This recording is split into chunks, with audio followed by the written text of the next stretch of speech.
all my friends, Sauter County Daily News. It is a special day.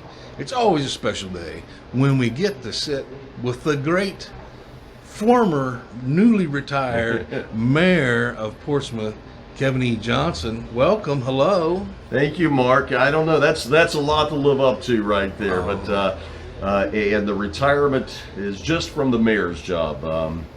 I still will go on with all my other jobs and all my other activities and all. I have too many kids and grandkids to ever retire. That's right. That's right.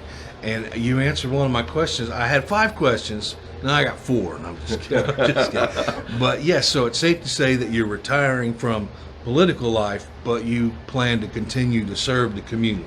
Sure. I plan to continue staying busy. Mark, I love serving as council member, serving as mayor.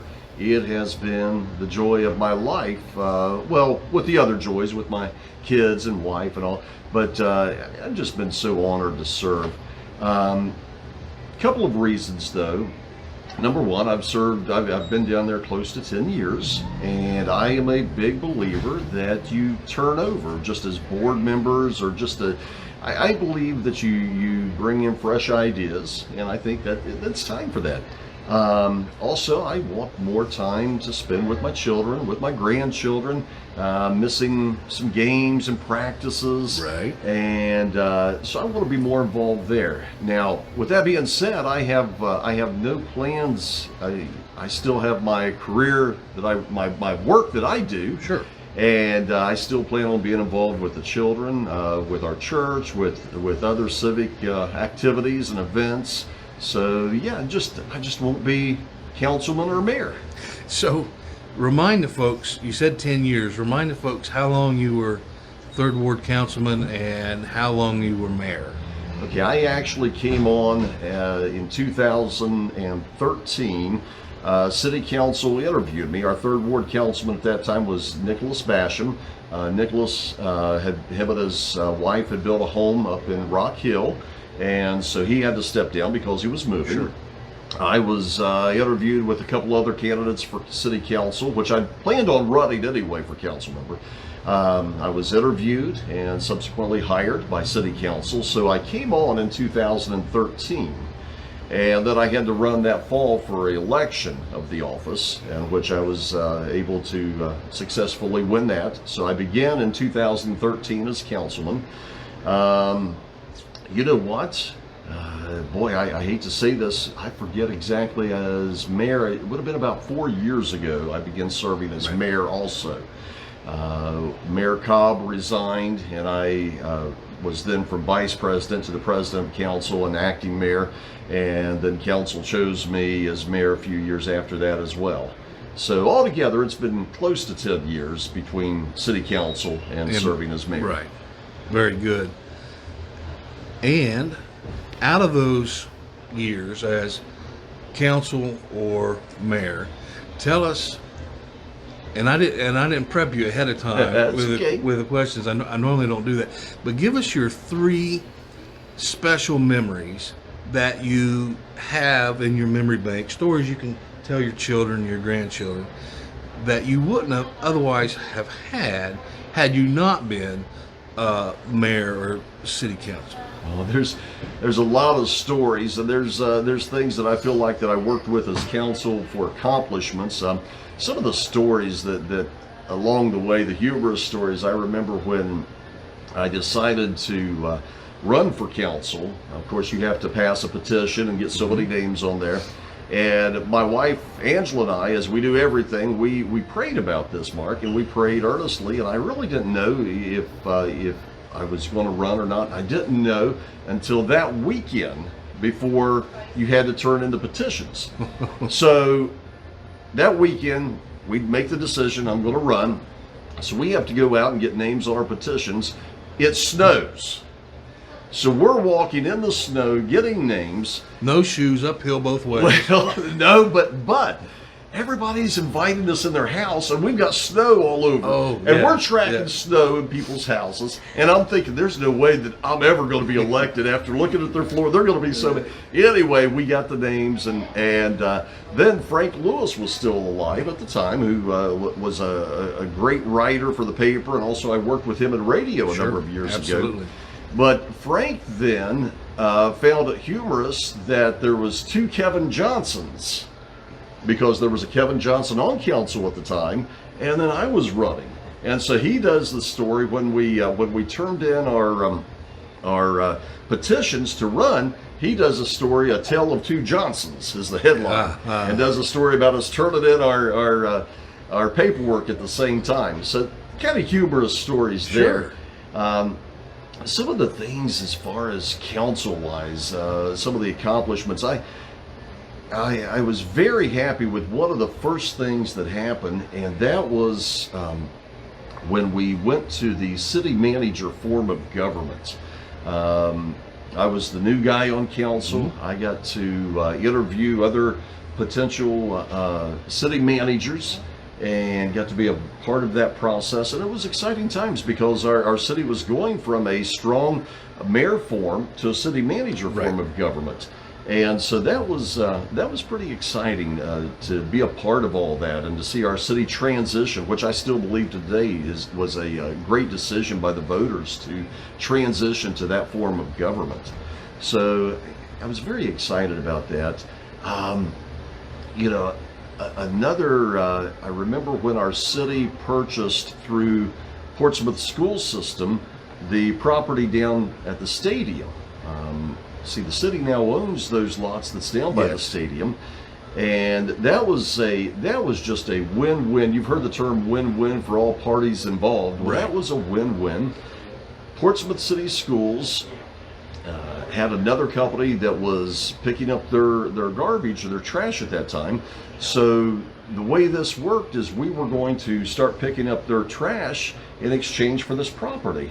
And there was a subsequential amount of money also involved, but still it was a real good deal for our city to get this property, which eventually I'm hoping that the city does something with this property for the youth. I mean, stop and think about it. You've got the ball fields, you've got the Spartan Stadium, you've got where Shawnee plays, and then you've got all this property over here that could be something for the youth in the future.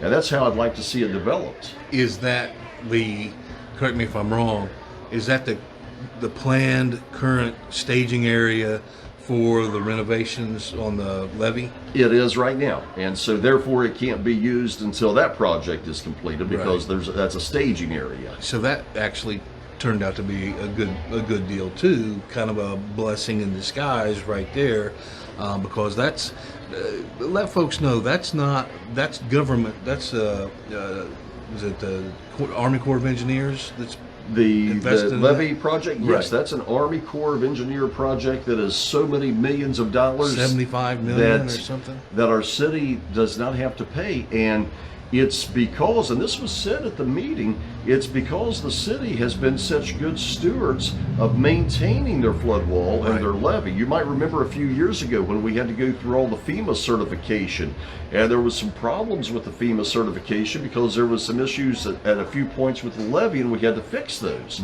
And the city did fix those. So, you know, that just goes to show you what a great staff, our city workers and great city workers that we have.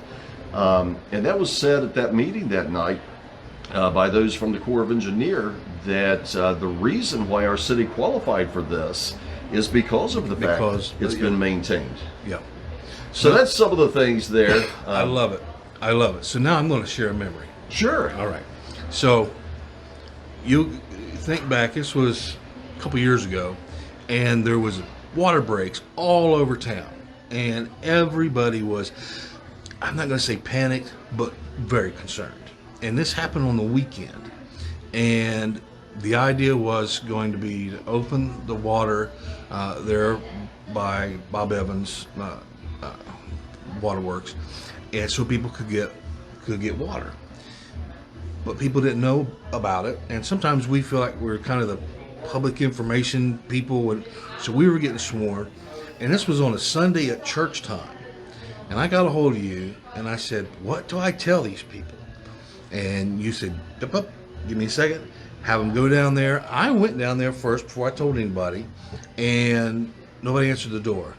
You said, hang on just a minute. Next thing you know, people answered the door.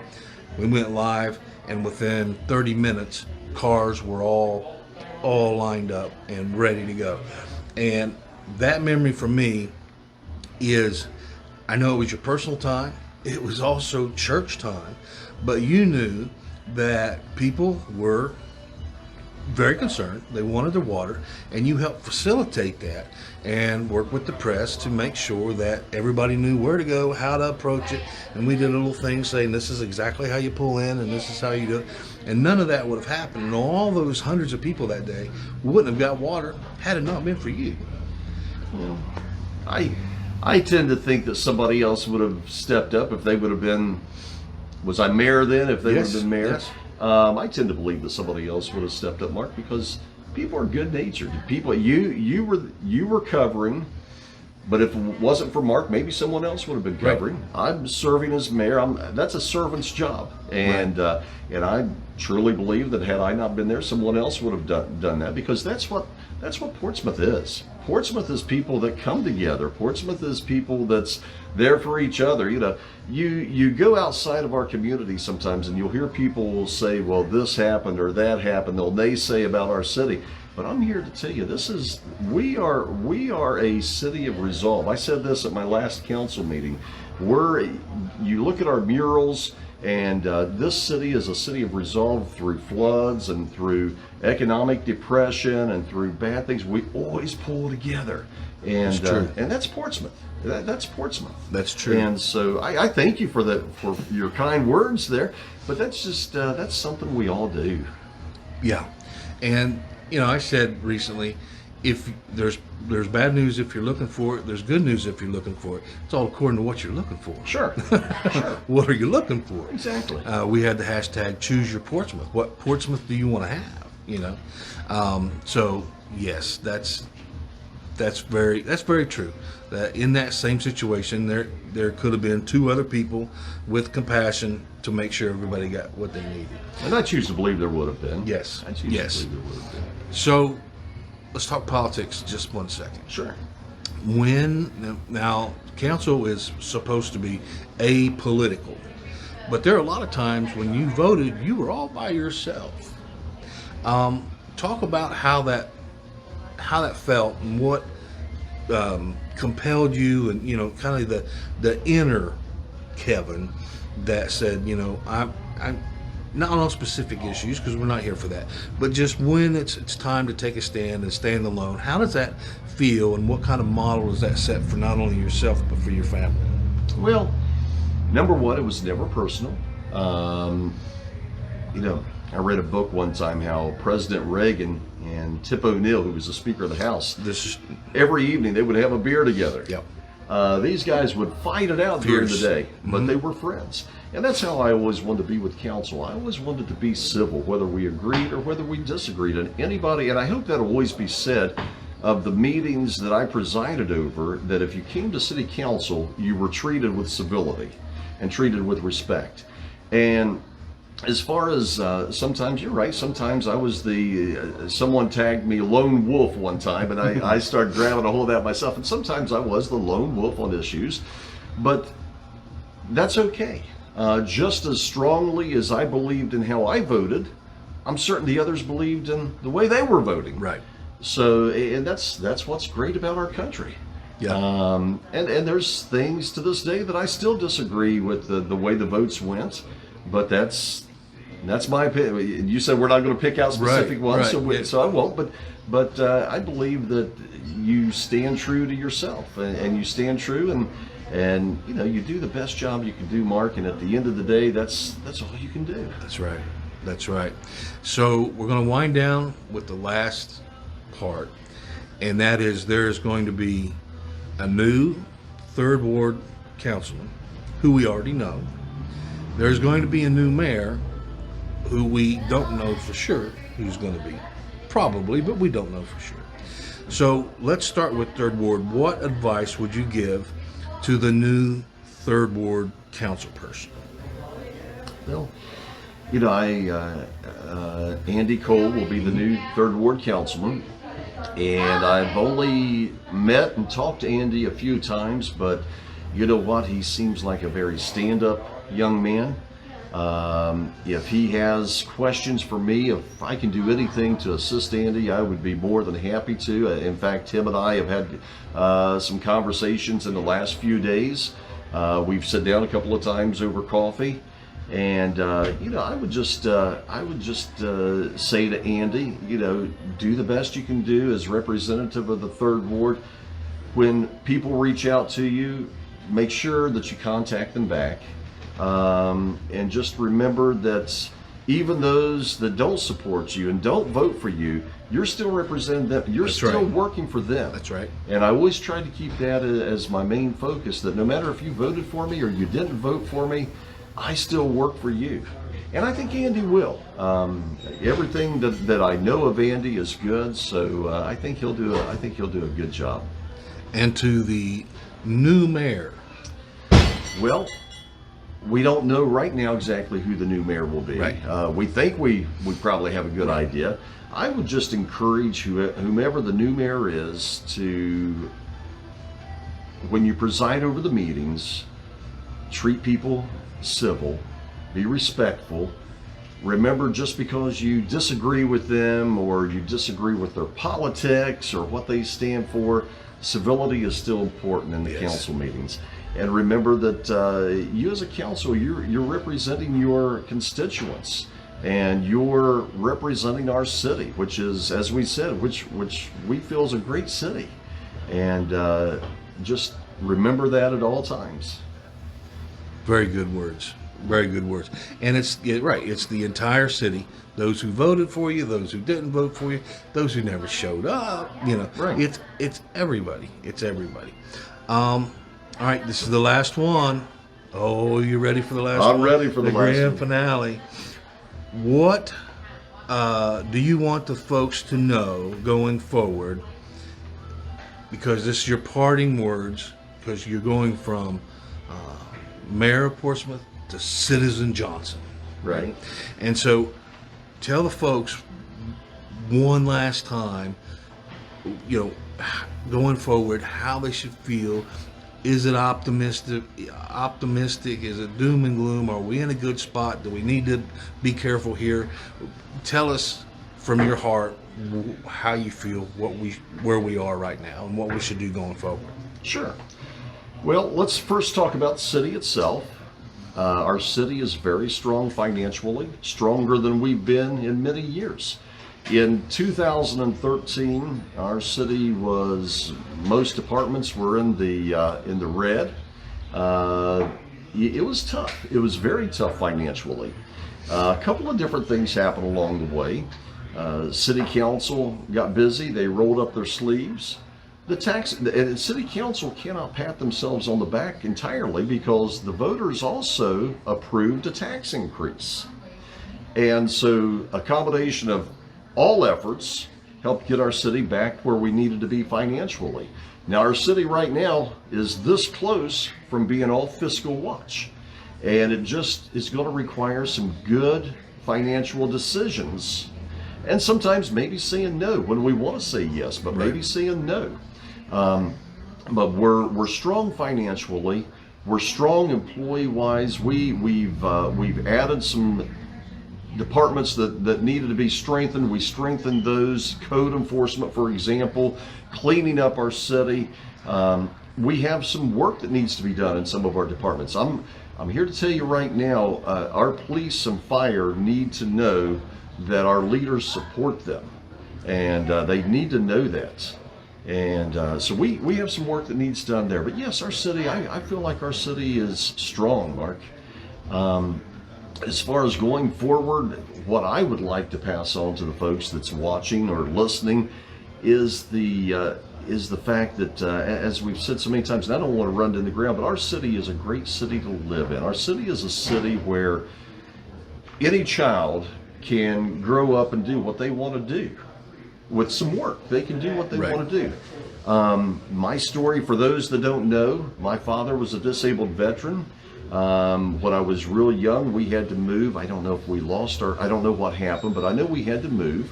We moved to government assisted housing. Yeah, that's where I lived from the time I was 5 until I was 18, PMHA housing. We lived there. I learned at a young age to cut grass, to rake leaves, to shovel snow, to take out garbage, to sell newspapers. For those with a good memory, I was the little boy in the 70s in front of Kresge's selling grit newspapers. Now I'm going to date you with that one. Yeah. And anyway, I was able to grow up. I was able to go to college on Pell Grants. I was afforded a lot of opportunities. And then one day I was even able to serve my city as mayor. And I say all this to say to any of those today that no matter maybe if you've made some mistakes in the past, no matter if you're stuck where you are right now, that doesn't mean that you always have to be there. Your past doesn't have to define your future. Well, I tell you what, I appreciate Rivertown Antiques for allowing us. They don't know this. We are in the, what is this called? The window display? Yeah, we're in the window display. So all the people going up and down the street see us talking. And so it's a great view for us, I'm just going to tell you. And I think we may rent this studio space. I think this is fantastic. So thank you so much to Rivertown for letting us use your window display for a little bit here this afternoon. And thank you so much to the retired mayor, my friend Kevin E. Johnson. Thank you, Bart. Thank you. God bless you. Thank you very much. We'll see you soon.